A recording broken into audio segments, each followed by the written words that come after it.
Secara etimologi, riddah memiliki akar kata yang sama dengan irtidad. Keduanya berasal dari kata rod yang berarti berbalik kembali. Sedangkan secara istilah, riddah berarti kembali dari agama Islam kepada kekafiran, baik dengan niat atau perbuatan konkret atau biasa disebut murtad. Landasan hukum riddah yakni Allah Subhanahu wa taala berfirman dalam Al-Qur'an surah Al-Baqarah ayat 217 yang berbunyi Bismillahirrahmanirrahim. Wa may yartadid minkum an dinihi fayamut wa huwa kafirun fa ulaika habitat a'maluhum fid dunya wal akhirah wa ulaika ashabun nar hum fiha khalidun. Yang artinya, barang siapa murtad di antara kamu dari agamanya, lalu dia mati dalam kekafiran, maka mereka itu sia-sia amalannya di dunia dan di akhirat, dan mereka itulah penghuni neraka, mereka kekal di dalamnya. Selanjutnya, landasan hukum riddah yang kedua yaitu dari hadis riwayat Ibnu Majah. Rasulullah Shallallahu Alaihi Wasallam pernah bersabda, barang siapa mengganti agamanya, bunuhlah dia. Jenis-jenis riddah dalam Islam. Dalam pembahasan ini, dikelompokkan perbuatan dan macam-macam riddah sebagai berikut. 1. Riddah dengan ucapan adalah A. Mencaci Allah Subhanahu wa taala atau Rasulnya Shallallahu alaihi wasallam atau malaikat-malaikatnya dan lain-lain.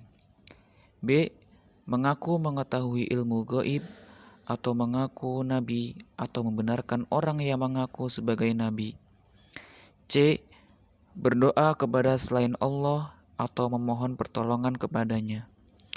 2. Riddah dengan perbuatan adalah sebagai berikut. A.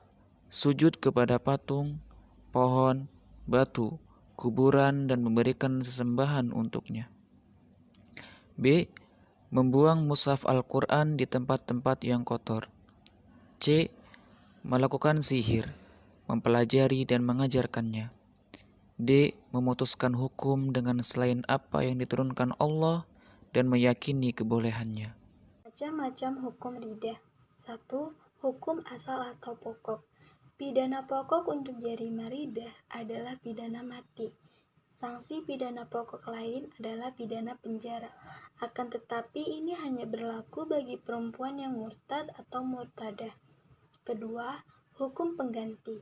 Hukuman pengganti pada orang yang berbuat riddah atau konversi agama dilihat dari dua keadaan.